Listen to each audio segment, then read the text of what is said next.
बिहार में बच्चों की आवाज़ बनी सरकार के लिए सवाल। सोनू के बाद आदित्य ने फिर खड़ा किया सिस्टम पर सवाल।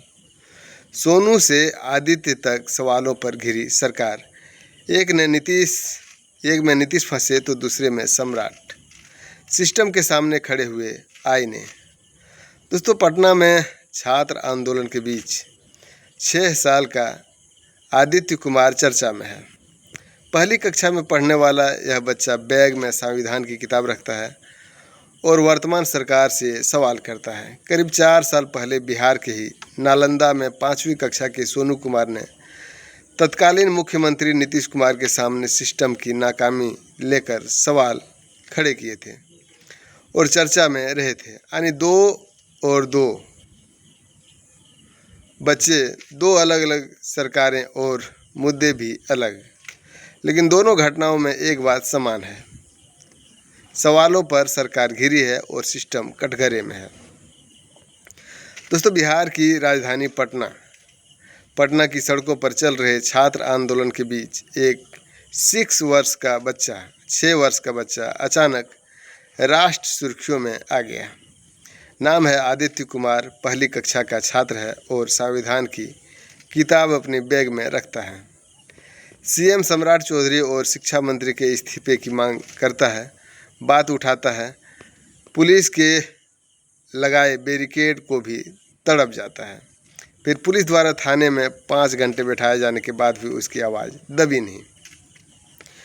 वायरल हो गई और सुर्खियां बटोर रही हैं।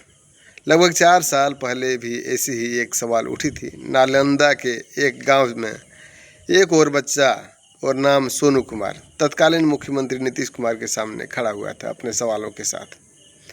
सरकारी स्कूलों में शिक्षा न आना, अंग्रेजी न आना और शराबबंदी के बावजूद पिता द्वारा कमाई शराब में उड़ाने की शिकायत लेकर हाथ जोड़कर कैमरे के सामने बिना किसी डर के बेबाक और बेधड़क होकर इस मुद्दे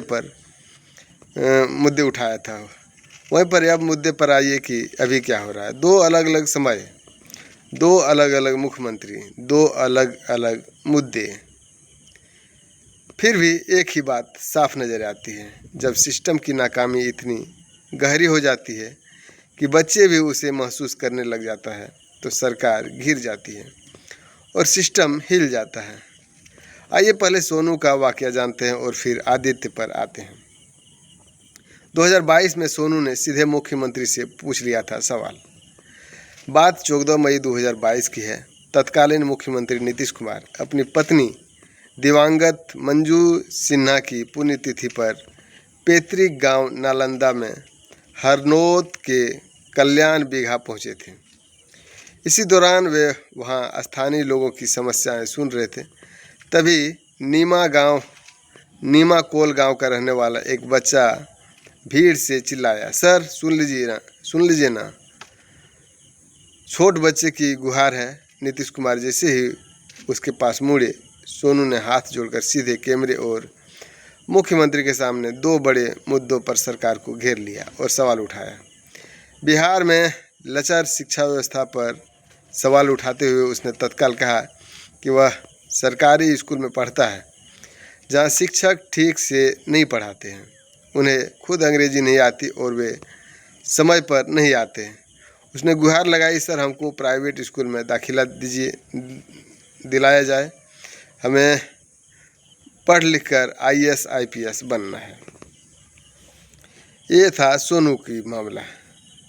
उसने नीतीश कुमार की सबसे महत्वाकांक्षी योजना शराबबंदी पर चोट करते हुए कहा कि उसके पिता शराब पीते हैं और जो भी पैसा कमाते हैं उसे शराब में उड़ा देता है, जिससे उसकी पढ़ाई के लिए पैसे नहीं बचते। बच्चे की इस बेबाक को देखकर नीतीश कुमार हैरान रह गए और उन्होंने तुरंत अपने अधिकारियों को निर्देश दिया कि बच्चे की पढ़ाई का इंतजाम कराया जाए। नीतीश कुमार के निर्देश के बाद बच्चा का परिचय सामने आया तो पता लगा कि वह नीमा कोल गांव का रहने वाला 5वीं क्लास का छात्र सोनू कुमार है। वीडियो वायरल होने के अगले ही दिन से देश भर के नेता और हस्तियां सोनू के घर पहुंचने लगे। पप्पू यादव, सुशील कुमार मोदी और चिराग पासवान जैसे नेताओं ने उसके घर का दौरा किया और आर्थिक मदद दी। बॉलीवुड अभिनेता सोनू सूद ने तुरंत संज्ञान लिया और सोनू का दाखिला पटना के एक नामी निजी विद्यालय इंटरनेशनल स्कूल हॉस्टल में कराने का ऐलान कर दिया। सोनू को लेकर राजनीति भी हुई, सरकार की शिक्षा व्यवस्था पर सवाल उठे। यह आरोप भी सामने आया कि बच्चे को किसी ने सिखा कर भेजा था, लेकिन इन राजनीतिक आरोप प्रत्यारोप से अलग एक बात साफ थी। एक बच्चे ने ऐसे सवाल सार्वजनिक कर दिए थे जिनका सामना सरकार और समाज दोनों को करना था। हालांकि बाद में सोनू की पढ़ाई को लेकर कई संस्थानों और लोगों ने मदद की।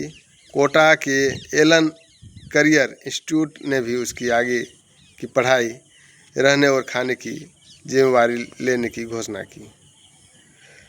2022 में सोनू ने मुख्यमंत्री नीतीश कुमार के सामने गुहार लगाई थी, जिसके बाद वह सुर्खियों में आया था। 4 साल बाद आदित्य की बारी। अब 2026 में पटना के छात्र आंदोलन के बीच 6 साल का आदित्य कुमार का चेहरा सामने आया है। पहली कक्षा में पढ़ने वाला आदित्य आंदोलनकारी छात्रों के बीच पहुंचा और सरकार के सामने सवाल खड़े किए हैं। गर्दनीबाग धरना स्थल पर उसने मुख्यमंत्री सम्राट चौधरी और शिक्षा मंत्री मिथिलेश तिवारी के इस्तीफे की मांग की। 25 अगस्त को छात्रों के मुख्यमंत्री आवास घेराव के दौरान भी वह प्रदर्शनकारियों के साथ सड़क पर दिखाई दिया। पुलिस उसे थाने ले गई, जहां से उसे करीब 5 घंटा बिठा के रखा है। आदित्य की तस्वीर और उसके सवालों ने इसलिए ध्यान खींचा क्योंकि वह महज 6 साल का है। उसके पिता मजदूरी करते हैं और माँ दूसरे घरों में काम करती हैं। उसके स्कूल बैग में संविधान की किताब होना और व्यवस्था पर सवाल उठाना लोगों के लिए कौतूहल का विषय बन गया है। लेकिन सवाल तो 4 साल पहले सोनू की भी वही थी और अब आदित्य के भी वही। खास बात, दोनों ही मामलों में कटघरे में सिस्टम और सरकार खड़ी है। तब सवाल शिक्षा और शराबबंदी पर था, अब परीक्षा और पेपर लीक पर। खास बात यह कि सोनू और आदित्य की प्रकरण को एक साथ रखने पर बिहार की राजनीति और प्रशासन के सामने खड़ी एक बड़ी तस्वीर सामने दिखाई देती है। वर्ष 2022 में सवाल सरकारी स्कूल की शिक्षा और शराबबंदी को लेकर था। उस समय सरकार को जवाब देना पड़ा था कि सरकारी स्कूलों में पढ़ाई की स्थिति क्या है और शराबबंदी के बावजूद बच्चों के घरों तक शराब का असर क्यों पहुंच रहा है। अब 2026 में छात्र आंदोलन का मुद्दा परीक्षा पेपर लीक और TRE से जुड़े सवालों के इर्द गिर्द है। इस बार भी सवाल युवाओं और उनके भविष्य का है। फर्क इतना है कि अब सवाल पूछने वाले छात्रों के बीच एक 6 साल का बच्चा भी खड़ा दिखाई दे रहा है। असली सवाल बच्चों की उम्र नहीं, सिस्टम की स्थिति है। यहाँ सबसे महत्वपूर्ण बात यह नहीं है कि सोनू 5वीं कक्षा में था या आदित्य पहली कक्षा में। असली सवाल यह है कि आखिर वे कौन सी परिस्थितियाँ हैं जिनमें बच्चों को सरकार से ऐसे सवाल पूछने पड़ रहे हैं। जब कोई बच्चा कहता है कि उसके स्कूल में पढ़ाई नहीं होती, तो सवाल सिर्फ एक स्कूल का नहीं रह जाता है। जब कोई बच्चा परीक्षा व्यवस्था पर सवाल उठाने वाले छात्रों के साथ खड़ा होता है, तो सवाल सिर्फ एक परीक्षा का नहीं रह जाता है, वह व्यवस्था पर भरोसे का सवाल बन जाता है। यह समझना भी जरूरी है कि समाज और सियासत के लिए, क्योंकि बच्चे राजनीति की भाषा नहीं जानते, वे आंकड़ों की बाजीगर और सरकारी वक्तव्यों की भाषा भी नहीं जानते।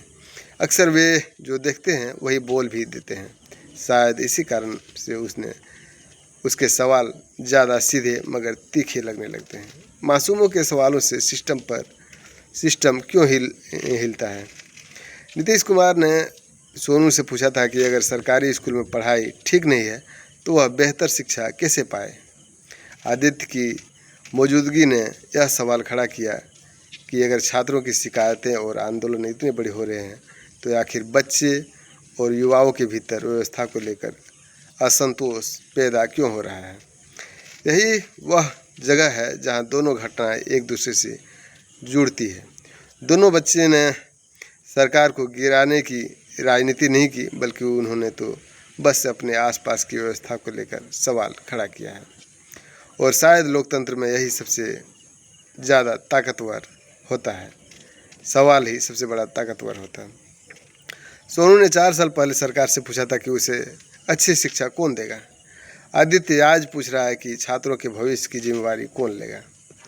सवाल बदल गया है, चेहरा बदल गया है, सरकार बदल गई है, लेकिन एक बात नहीं बदली है। जाहिर है, जब बच्चे सवाल पूछने लगते हैं तो बड़े बड़े सिस्टम को अपने जवाब तलाशने पड़ते हैं। ऐसे में वास्तविक सफलता तब होगी जब किसी बच्चों को इस्तीफे की मांग करने या मुख्यमंत्री के सामने शिकायत करने की ज़रूरत ही न पड़े। जब सरकारी स्कूल इतने अच्छे हो कि कोई प्राइवेट स्कूल की गुहार न लगाए। जब परीक्षा व्यवस्था इतनी विश्वसनीय हो कि कोई पेपर लीक की बात न हो। आप क्या सोचते हैं कमेंट करके बताइए। वीडियो अच्छा लगे तो लाइक शेयर और सब्सक्राइब करिए। आप देख रहे हैं न्यूज़ हर्पल। फिलहाल इतना ही। जय हिंद, जय भारत।